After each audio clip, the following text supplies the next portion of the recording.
We need. Thank you so much. Sure. Thank you. L'chaim. So we are in probably the most well-known story in the Torah, right? If you poll the average Jew, the Exodus story is probably what they know best. What do you say? You're commanded to know it. Commanded, there have been movies, there's a Pesach. We don't do everything with commanded. Yeah. Passover, movies, Hebrew school. So today we'll take a deeper look in something fascinating. End of last week, beginning of this week's Parsha. By way of introduction, important to know that when you learn as a child, or the first time, the 10 Makes, the 10 plagues, sort of like, all right, Hashem was a trick box, and what is going to come out next out of this box? And obviously, as we advance, we understand that the 10 Makes and really all of the miracles were actually 10 shiurim. There were 10 lectures, 10 classes, 10 educational lessons. Because as we know today, how do we learn best in life? By stuff that happens, by stories. Stories that happen to us in our life are really the best lessons, better than any teacher can give, right? When stuff happens to us. So prior to the 10 Makos, Hashem says, Egypt will know that I am Hashem.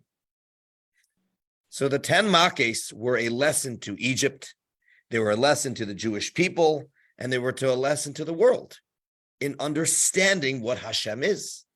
So imagine 10 different lessons.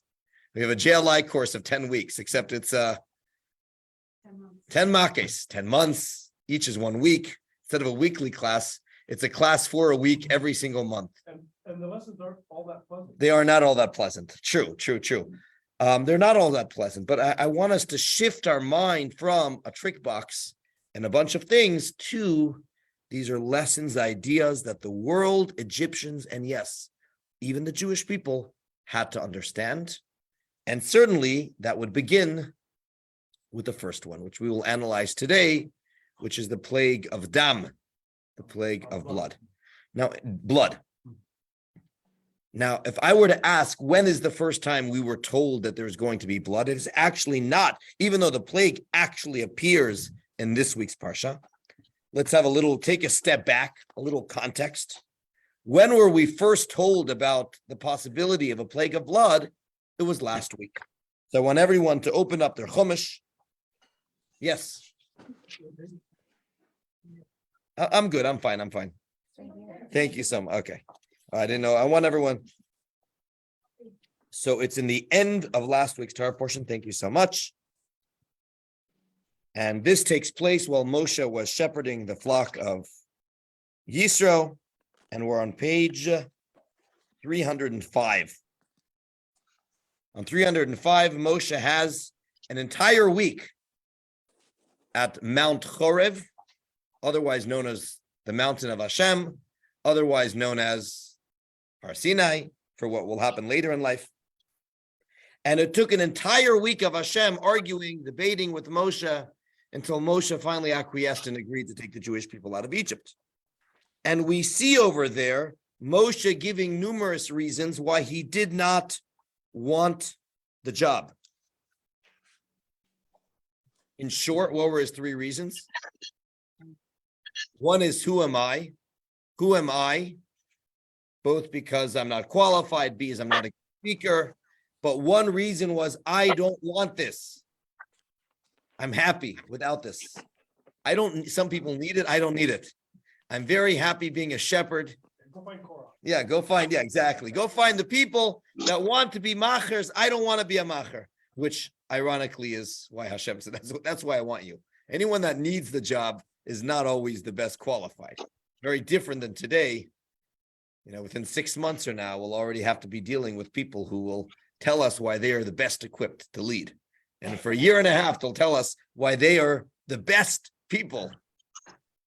Moshe was the other way around. He spent a week saying why he's not the best person for the job. So number 1 is, I don't want the job. Number 2 is, the Jewish people will not believe.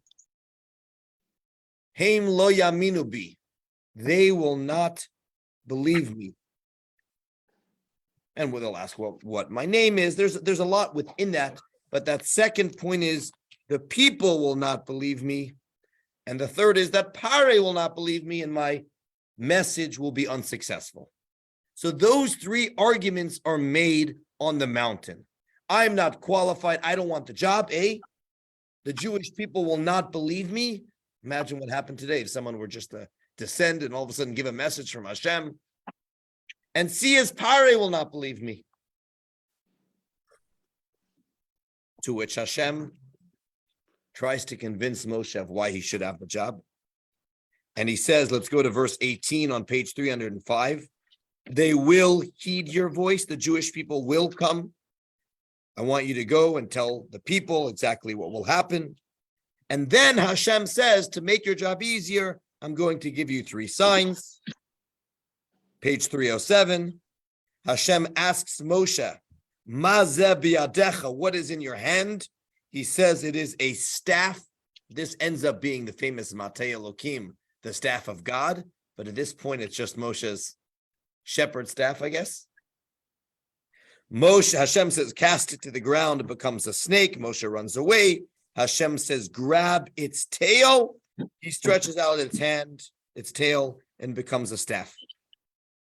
And then he says, if the first sign is not good enough, here's a second. Put your hand inside of your chest, and all of a sudden it's full of tsaras, biblical leprosy, not leprosy of today. And if there's even a third sign, you're going to take water from the river, and it will turn into blood. I'm just pointing out to everyone that already in last week's Torah portion, we are told about there will be a plague of blood. That doesn't end up happening till this week. But that's the only one that actually is, there's a trial, before Moshe does it for real in this week's Torah portion in front of Pare, he's told about it already last week. Now, superficially, one could learn these three and say, Hashem just has a toolbox, and these are the original three signs. But let me ask you a question. If Moshe had three concerns, and then afterwards Hashem says, these are three signs that you can do, would not make sense that each one of these signs is an answer to one of his concerns? I think so. Moshe argues and says, they will not believe me. First of all, was Moshe right or wrong that they did not believe him? What ends up happening? Wrong. What ends up happening? Is Moshe right or wrong about the Jewish people not believing him? Wrong. So initially, the Jewish people do believe. When Moshe comes back on page 313, the people believe. They heard that Hashem has remembered them. They bowed their head and they prostrated themselves in front of Hashem. That's on page 313. However, afterwards, when Moshe comes to Pare, not only does the situation not get any better, but it actually gets worse. In this week's Torah portion, I know I'm skipping all over the place, but in this week's portion,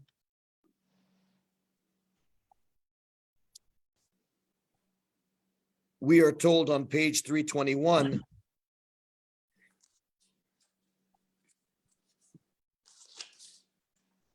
let's see where that is. On page 321 at the top of the page, they don't heed Moshe because of koitzer ruach u'me'avoda kasha, from shortness of breath and hard work. They were so crushed. Okay. So was Moshe right? They wouldn't believe. Eventually he was right. Which of the three signs could be addressing that claim? Perhaps the snake. I'm holding in my hands a Matei Elokim, a staff of Hashem. By the way, later in Torah, the Jewish people are actually called the 12 matot, the 12 tribes, staffs. Each one of them are a Matei Elokim, but what happens, unfortunately, when you have a Matei Elokim and you throw it to the ground again and again and again, it can become a snake. It can start biting, it becomes poisonous. Unfortunately, we all know often when we encounter people who are hissing and biting and causing toxicity, it's often because they were thrown and crushed to the ground. As my mother-in-law likes to say, Hurt people hurt people. It's a good line. In other words, the Jewish people right now, you're right, they're not going to believe because of koitzer ruach and aveda kasha. However, if you lift them up, don't be afraid of them. You lift them up by the tail, they will once again become Matei Elokim, the staff of Hashem. That's A. As for Moshe saying, I'm perfectly content with not having this job. Which tribe, which miracle do we have for that? I guess the leprosy. Yes, and the reason for that is, You're stagnant. You need to and Moshe saying, take your hands and put it inside of your bosom. Basically, in other words, keep yourself locked up inside of here. Hashem says, take your hands and put it inside, like, just live inside of your mother's, little. You can live that way, but if you live that way, what comes out, you're not really living, right? Leprosy is seen as something white. There's no life. There's no chayas. You were put here in the world, right? Pam, leprosy is compared to tzarat, was compared to someone that was without life. So it is because of the Lashon Hara that he was said. You're right. It was because he said right afterwards the Jewish people won't believe. You're right. That is one dimension. I'm adding a second dimension here, that you, Moshe, if you stay in your cocoon, if you stay just being a shepherd, you are not shining your light. You are not doing your mission. You are not having the chayas. I brought you into this world for a reason. But take your hands out. Now you're going to be full of life. Now your hand will return to its true color. You may not want the job. That's okay. You don't need to want it. You just need to do it. I have a shlichut. I have a mission for you. So when people say, I'm afraid of, what do they say? Ships are very safe in the harbor. But that's not why ships are here, to stay in the harbor. Right. So yes, Moshe, you need to do your shlichut. You need to go out, and that will see where you will ultimately find your chayis, your life. But the main thing I wanted to focus today is on the third sign. And why was it that the third sign, the sign to Parai, which ends up being the first plague, is the mak of dam, the mak of blood? So I encountered a Nachmanides, a Ramban, that I'd never seen before. Nachmanides says this at the beginning of last week's Parsha. Remember the introduction to the slavery in Egypt is Parai saying we have a problem, a Jewish problem. We're becoming too many. And right afterwards, Parai says, and if you go back to your Chumash, it is, I know I'm all over the place today, but it is on page 292. And he says, let us outsmart. I don't love that outsmart wording. What's the Hebrew? Hava nischak malo. Let's use some chachma against them. Let us use our wits. Let us use our brain. Let us come up with some chachma to deal with the Jewish people. So Nachmanides writes something that I've never really seen when I read the story. And he says that Parai, when we read Parai, we think of the monster Pharaoh, right? The monster. Nachmanides says, and I have his words in front of me, very interesting. Nachmanides says Parai was a smart guy. And it was not so much Germany in 1943 as much as it was in the 1930s, okay? In the sense of, he couldn't just go out and let us, we'll have the SS go and kill all the Jews. It wasn't that way. It began again, it said, with taxes, and then like human taxes. We're going to force them to work. But afterwards, it was asking the Jewish midwives to do what? Kill the Jewish boys, but don't this is what Nachmanides says. Doesn't have to be violent. Just quietly make the baby not survive. Find a way to do it. Make the babies not survive. Of course, Shifra and Pua didn't listen to Parai. And then further words, I want to read these words of Nachmanides. He says,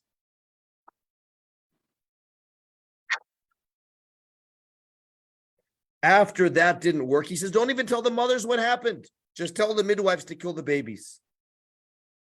And afterwards, it says he commanded his nation, his people, to throw the Jewish boys into the Nile. So Nachmanides writes, this was not the police force.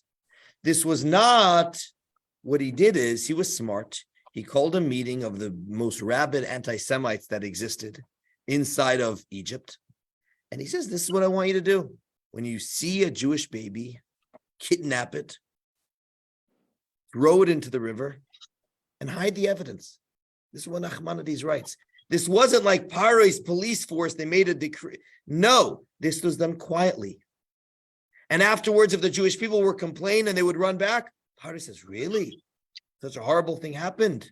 We have to show me some evidence. Bring witnesses. Let's. Of course, there was never any witnesses. The babies were deep inside the Nile River. Do you ever hear that? What he writes. This is what Nachmanides writes. He says over here, and that's why he says the Jewish girls make sure they live.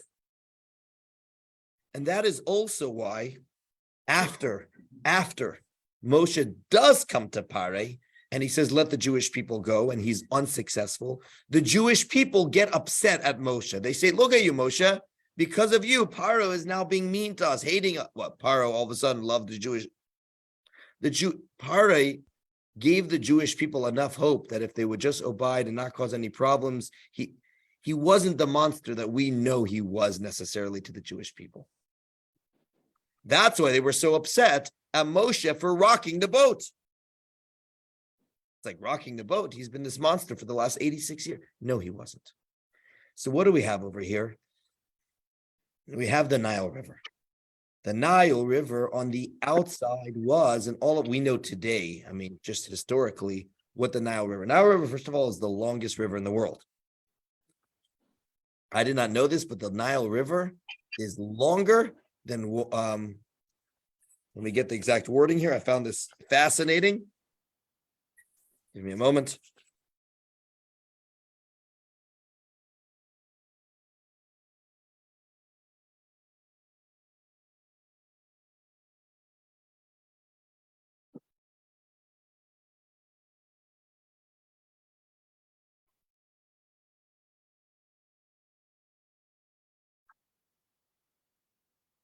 It's 4,184 miles long, the same as Warsaw to New York. I'm just giving us some understanding. Can you imagine that? Obviously, it's because it turns and this and that. That is how long it is. It begins in the western desert of Egypt, and we see what the Sahara is like. That is how we would imagine all of Africa without the Nile River. So the Nile River was everything. The fish fed them. The water irrigated them. The mud from it produced the housing over there. That is why it became their God. Okay? I mean, it gave them everything. Africa without the Nile, or Egypt without the Nile, would be the Sahara Desert. Even today in Egypt, there is an expression, may you always drink from the Nile. And back in those days, they drank from the Nile. It was before all the pollution was there. That was the expression that they used. More than 95% of Egypt relies on the water. Now, in days of old, it used to actually flood over, and every single year they would rely on that to irrigate their crops until, what's the name of the dam that was built in the 1970s? Or what? Yes, I believe so. Now they regulate it themselves. But it used to happen, and there even up until today is a Nile festival every year during the time of year where it used to flood. You know, I mean, that's what it. So on the outside, you know, imagine people who live on the coastline in Miami. It was like, you know, all the nice houses I can imagine by the Nile River. It was life. They went out there every single day with their piña coladas, looking over the beautiful Nile River. Gave them everything. But in truth, what was it? It was the cemetery of thousands of Jewish kids. But it wasn't something that was known. Even the Jewish people may not have known to the full extent of how many people were killed over there. This is what Nachmanides writes. It was the great lie. That's what it was. On the outside, gorgeous, nice waters. Maybe it wasn't so polluted back then. Life source, beauty. Deep down, it was the crematoria of Auschwitz. That's what the Nile River was. And yes. So what they have no trouble with, it'd be one thing, newborn son ended up dying. With that child and. It was not, yeah. And attributed to something. But when the child is in essence being, not in essence, Abducted. Is being abducted and she never sees him again, I would think there would be a pretty big uproar. There would be an uproar. And when the uproar comes to Pharaoh, this is horrible. What's going on? Let's go find out what's going on. Do you have any evidence? Do you have this? This is horrible. I cannot. So that's the image that Pharaoh played to this. Now, to the slavery, he was a bad guy, but he was never in a Hitler form to that extent, says Nachmanides. He gave the Jewish people enough faith that if they didn't cause trouble, he wouldn't be murdering them. So that would be the significance, therefore, of what Moshe says, I'm afraid of Pare. I don't want to come to Pare. And to that, Hashem says, what's going to be the first plague? The first plague is going to be that Nile River turns to blood. Because ultimately, and this is it's such a powerful idea, ultimately, Sheker, we call this world the world of falsehood, Alma de Shikra. Like it's an expression we use for this world because so much in this world, bad things happen to good people, so much we don't understand. There's, evil people prospering. So typically this world is called Alma de Shikra, and it's only the next world that we call Olam HaEmet, the world of truth. But that said, even though this world is Alma de Shikra, ultimately truth prevails. And I feel like today we have a better sense of that because I feel like today, cover-ups never last. I think they don't last as well as they used to. Things get out today, the Bernie Madoffs and the Enrons and the, God forbid, the who's the producer that did all the, stuff gets out today more than it used to. Who? Yeah. So, and there's this beautiful idea, you've heard it from me before, and I love just such a powerful thing to show people how emes and sheker, those two words in Hebrew. So it says how emet, first of all, is the first, middle, and last letter of the alphabet, because something that is true begins, ends, and it runs through the middle. When you want to give a lie, a good kind of lie is to just focus on one detail of the story and avoid context, avoid everything, right? Like this is the joke I always use, you're running to the appointment, you leave 20 minutes later than you should have. And along the way, you hit a little bit of traffic and you get there. Oh, the traffic was so bad. I'm so sorry I was late. That's not emes. That's not the whole story. So emes is the entire story, beginning to end through middle. In Hebrew, the word for lie is sheker. Shin, kuf, and reish are neighbors. Those are three letters that are all neighbors to each other. But more so than that, it says in the Talmud that emes, each one of those letters stand on two legs in the Torah. While sheker does not have, each one is standing on one leg. The shin in the Bible has, right? Today, the way we write it here we go. The way we write a shin, today it has two legs, but in the Torah scroll, the shin has one leg. Ultimately, sheker does not last. That's the message.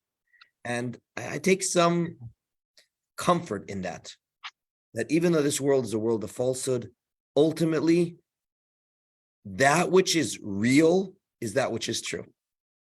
And a lie can only last so long. That's the way Hashem made it, because it doesn't have substance. It's superficial, it looks horrible and bad, and that's what jumps out, but it doesn't last. Emes is real. So the first plague is redemption can only begin when the lie is discovered, right? When you begin revealing emes, that's when Geula, redemption, can begin. When the cover-up is over. So that is why the first plague that affected Egypt had to be the Nile turns into blood, to reveal that which is already there. And perhaps it's not a coincidence that the not last plague, but the last thing that happened was what? The banks, well, even after that, the splitting of the sea is now where there once was water, now is. That also is the last idea of this entire story as well. So again, going back full circle to Moshe saying that Pare is not going to believe me, and Pare is so scary, and I can't do it. Hashem telling that's the sign of the blood. I want you to know this entire machine of propaganda eventually is going to be over, and that's going to begin by the Egyptians themselves recognizing that that beautiful lush Nile River is really, sadly, a hellish bloodbath. I mean, that's what it is. And that's what they themselves will have to face themselves. Questions, comments on that? Yes. Just as an aside, do any of the Mepharshim talk about the fact that Paro was his grandpa? Yeah. I mean, adopted grandpa. Correct. Yeah, I don't see.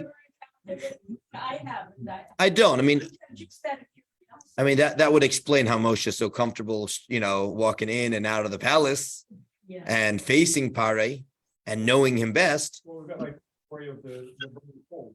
Right. Yeah. That magic. But Rabbi, Yes. it wasn't necessarily that it was the same Pharaoh. It could have been, or it might not have been, is what they say. So it may not have been his really grandfather. Whatever. Yeah. But the idea here is to expose the lie, and to have emes is the first step in redemption. And that's why it was the first makkah.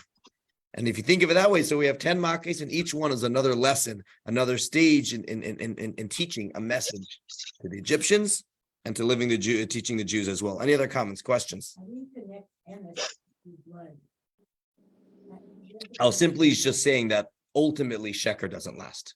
That's what I was getting at. So the blood was a sheker that he told his people, that Egypt was building their entire, propaganda machine.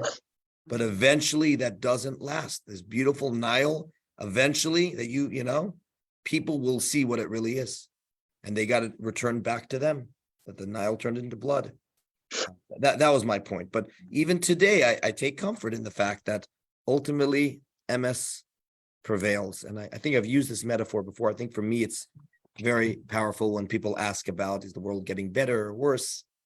And how could it be that we believe Mashiach is coming? And if there's this Jewish idea that all the mitzvahs that we've done throughout all of eternity are adding up.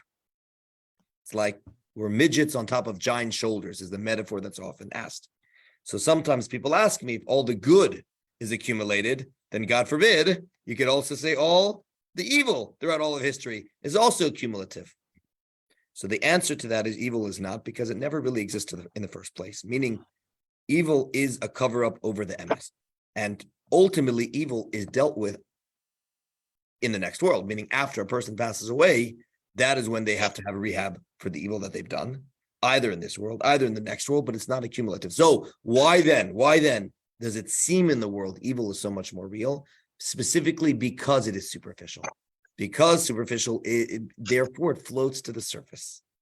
Therefore, we see it right away. God forbid, when 7 terrorists wanted to, the September 11th, the world's forever been changed as a result of a number of bad people, right? If only every single time we saw the effect of toiv, good, in the same way as bad. But the reason is when mitzvahs are done, it penetrates. This is the metaphor I like using.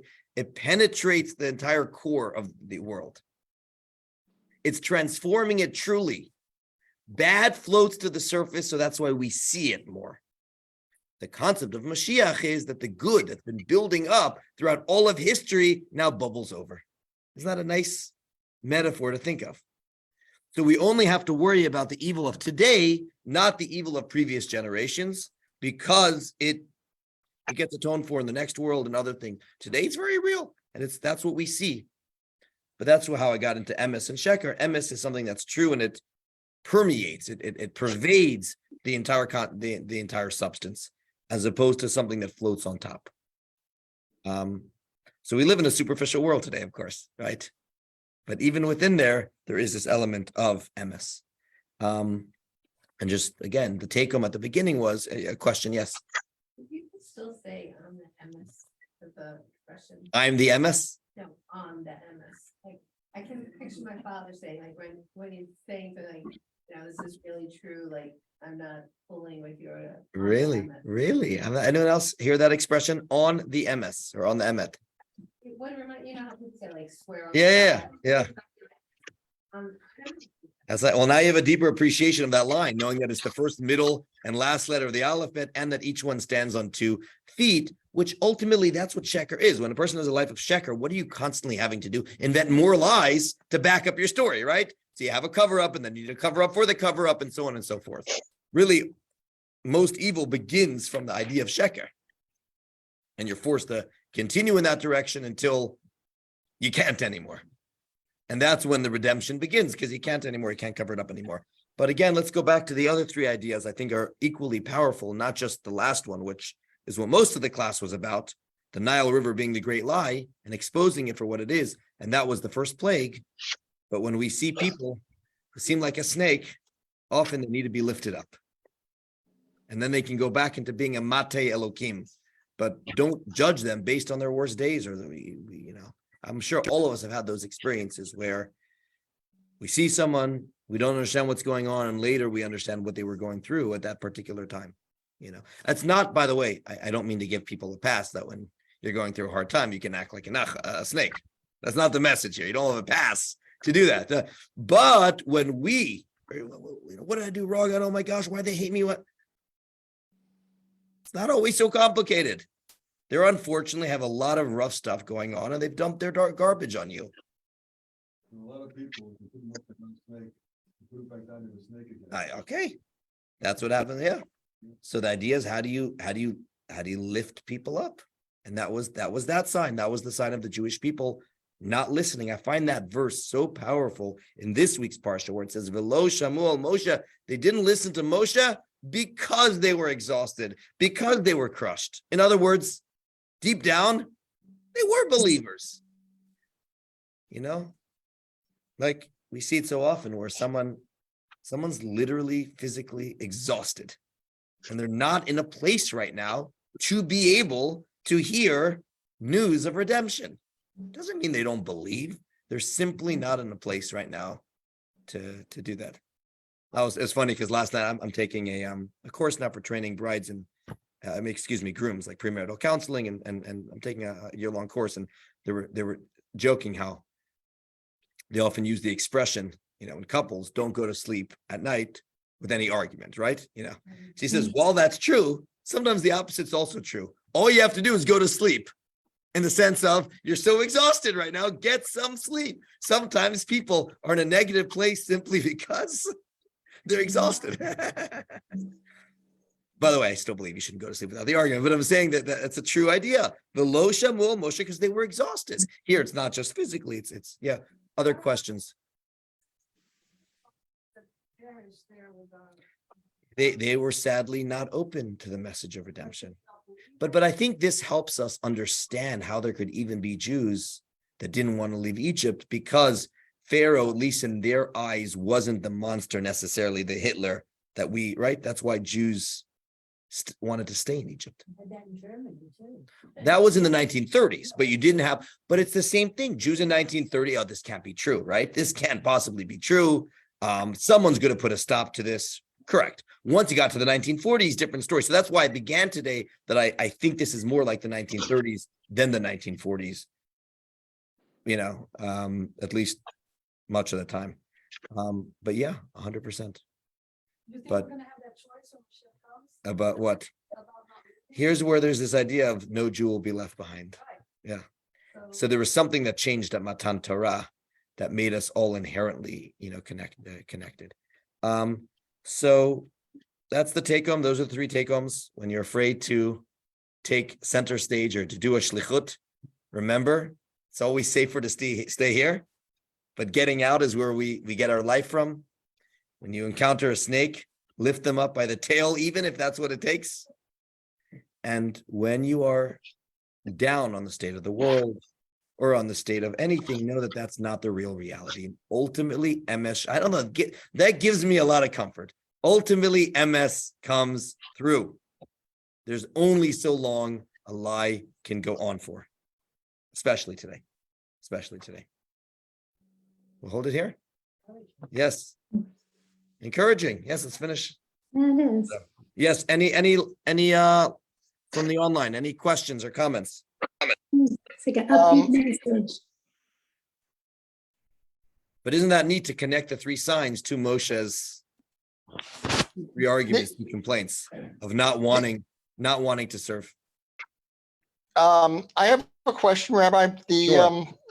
My portion, my commentary this week covers the question of the three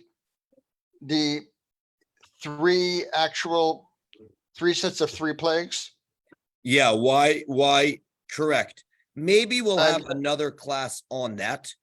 So Okay, within that's- I this, just let me just take a step back and explain that. Within this educational process, right, we're saying that the plagues were a 10-week JLI. So we're saying that they are divided into semesters. How do we know they're divided into semesters? How do we know?